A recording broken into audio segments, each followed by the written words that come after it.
이해하면 무서운 이야기. 최근 나와 아내는 주말마다 찾아가는 곳이 있다. 바로 부모가 없는 아이들이 모여있는 보육원이었다. 그곳에는 작고 귀여운 아이들이 가득 있었다. 세상에, 애들이 너무 귀엽다.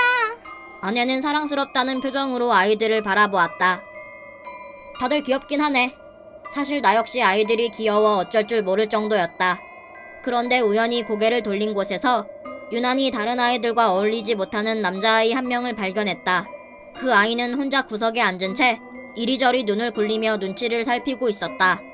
딱 봐도 소심하고 겁이 많아 보였다. 주변에 활발하고 애교 많은 아이들이 있었지만 아내와 나는 홀로 앉아있는 그 아이에게 다가갔다. 안녕? 우리는 조심히 아이에게 말을 걸었다. 아이는 살짝 경계하는 모습을 보였으나 내심 우리를 향한 호기심의 눈빛을 발사했다. 나와 아내는 서로 눈을 마주쳤고 이내 결심했다. 이 아이를 우리가 입양하자고 말이다. 그리고 몇 시간 뒤 우리는 아이와 함께 아이의 짐을 한가득 가지고 집으로 돌아왔다. 툴림아, 네 방은 여기야. 앞으로 우리랑 잘 지내보자. 먹고 싶은 거나 갖고 싶은 게 있으면 엄마랑 아빠가 다 사줄게. 아이는 집이 낯설었는지 천천히 돌아다니며 주변을 이리저리 살펴보았다. 우리는 그 모습마저 너무 사랑스러웠다. 앞으로 이 아이와 함께 매일 행복한 하루를 보낼 수 있을 것만 같았다. 하지만 그 생각은 일주일도 안 돼서 깨지고 말았다. 김툴림, 도대체 이게 몇 번째야? 엄마가 물건 어지르지 말랬지? 얌전하고 소심했던 툴리미는 고작 며칠 만에 보육원에 있을 때와는 전혀 다른 모습을 보였다. 툭하면 집안을 어질렀으며 식사 예절도 엉망이었다. 툴리마, 자꾸 그렇게 편식하면 안 돼. 한 숟가락만 먹자, 응?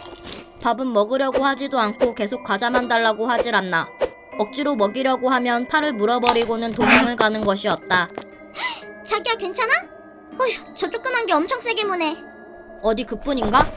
대소변을 진작에 가렸어야 하는 나이임에도 하루에 한 번씩은 꼭 실수를 했고 때문에 우리는 매일 이곳저곳 청소를 해야 했다. 그렇게 괴로운 날이 계속되던 어느 날 결국 우리는 냉정해지기로 마음을 먹었다. 다시 보육원으로 찾아가 아이를 파양하겠다고 말했다. 혹시 문제가 되는 부분이 있었나요? 저희가 온 뒤로 저희 부부는 제대로 잠도 못 잤어요. 매일 저희를 케어하느라 저희 생활이 없었다고요. 아니, 처음에 봤을 땐 애가 얌전하고 조용해서 마음에 들었던 건데 집으로 데려오니 아주 악마가 따로 없어요. 어떻게 저렇게 이중적인 모습을 보이는 거예요? 아이 들으라고 하는 소리는 아니었지만 아이는 우리가 화내는 모습을 보고 의기소침한 표정을 지었다. 하지만 우리는 이제 속지 않을 자신이 있었다. 분명 저것도 연기겠지. 불쌍한 척해서 다시 우리 집으로 가고자 하는 어설픈 연기. 아, 알겠습니다. 일단 이쪽으로 오시겠어요?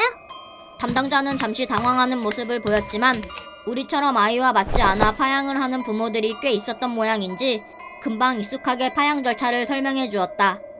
그리고 잠시 후 파양 접수가 완료됐고 우리는 후련한 마음으로 돌아섰다. 그러고는 밖으로 나와 차를 타려는데 창문 안에서 우리를 바라보는 툴리미와 눈이 마주쳤다. 얼핏 눈에 눈물이 고여있는 것처럼 보였다. 하지만 그 며칠 새 우리는 저 아이에게 지칠 대로 지쳤고 당할 만큼 당했기에 마음이 흔들리진 않았다. 오히려 가벼워졌다고 해야 맞을 것이다. 우리는 미련 없이 집으로 돌아갔다.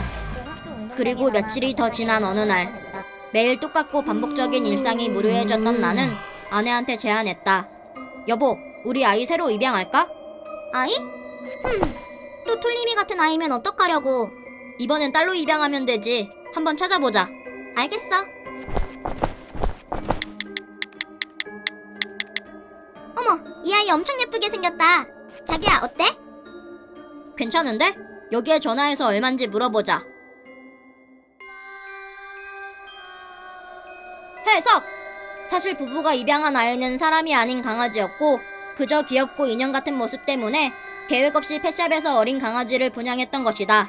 그러나 자신들의 말을 듣지 않고 매번 집을 어지르는 모습과 수시로 강아지의 대소변을 관리하는 것이 귀찮았던 부부는 처음에 아무 계획 없이 데려왔을 때와 마찬가지로 쉽게 파양한 것이었다.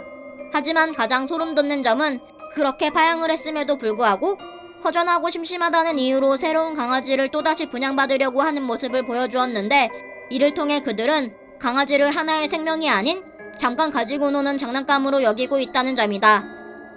민규.